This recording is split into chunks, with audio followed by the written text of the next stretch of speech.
toda vez que a gente começa a apresentar não só o conceito de gestão da singularidade, mas hoje a gente já está num nível onde a gente criou uma metodologia para isso. Mas quando a gente apresenta o conceito para o RH e para o gestor, uma parte desses gestores sempre tem essa mesma pergunta, assim, mas como é que vai acontecer isso? Quer dizer que eu faço uma reunião de 30 minutos, então eu tenho que fazer 3 reuniões de 30 minutos para falar com cada um dos segmentos, né?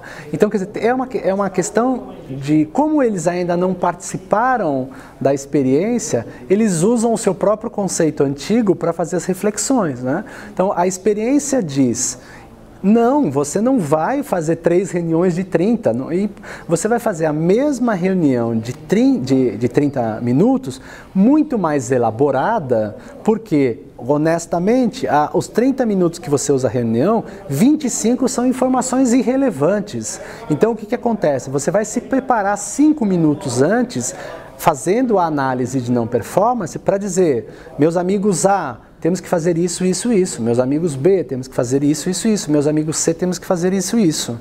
Mas ainda vigora na mente do RH ou dos gestores, né, que você precisa trabalhar nesse sistema de conteúdo, que precisa transmitir milhões de informações sem fazer uma análise do que eles efetivamente necessitam. A gente correu na frente e fez o que dá certo, ou seja, primeiro, eu analiso as informações de cada um dos segmentos. Segundo, eu desenvolvo as práticas que cada um precisa. E quando eu tenho isso, organizo isso em 5 minutos, eu vou fazer essa mesma reunião de 30, às vezes até de 20 minutos, mas eu vou oferecer o conhecimento relevante em decorrência das necessidades reais que eles têm, que frequentemente o gestor não sabe. Essa é a mudança de paradigma, entendeu? Porque o gestor está ali para dizer: o nosso número é tanto, a gente aqui está baixo, vamos fazer uma palestra motivacional, vamos fazer bola na trave, vamos organizar a informação. É tudo massificado, sem ao menos saber o que a equipe efetivamente está passando. Então, se você troca esse mindset, se você vai um mindset, inclusive é uma metodologia científica, não dá nem para dizer que é algo novo, mas se você tem a competência de avaliar melhor o que cada segmento está acontecendo, você vai ter um impacto muito maior em termos de resultado no mesmo tempo, ou que a experiência nossa, até num tempo menor.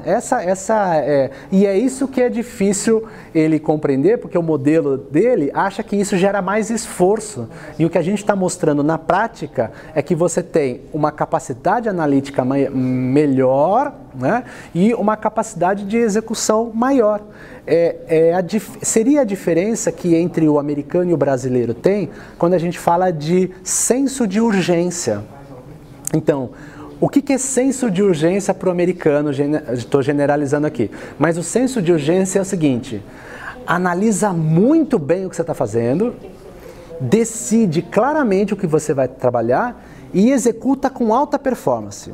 Então, senso de urgência é analisar bem, profundamente, decidir bem e executar bem.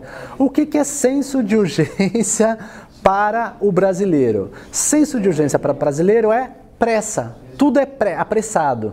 Então, o que é o senso de urgência para o brasileiro?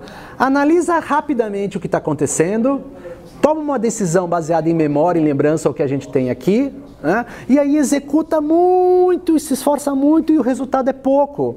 Porque este processo de analisar profundamente, de tomar uma decisão baseada em dados, né? A gente tem falado muito isso. As empresas de maior performance estão falando de análise preditiva, né? Não estão falando de análise emocional, não estão falando de análise intuitiva. Análise preditiva, baseada em dados, baseado em evidência. E aí você tem um resultado como? Você tem um esforço menor e um impacto maior. É isso que a singularidade estudou e está mostrando para as pessoas. Mas é muito interessante isso, porque ao mesmo tempo eles conseguem também mostrar as deficiências em relação a isso, né? Você vê um modelo atrasado. E a gente tem feito justamente o contrário, né?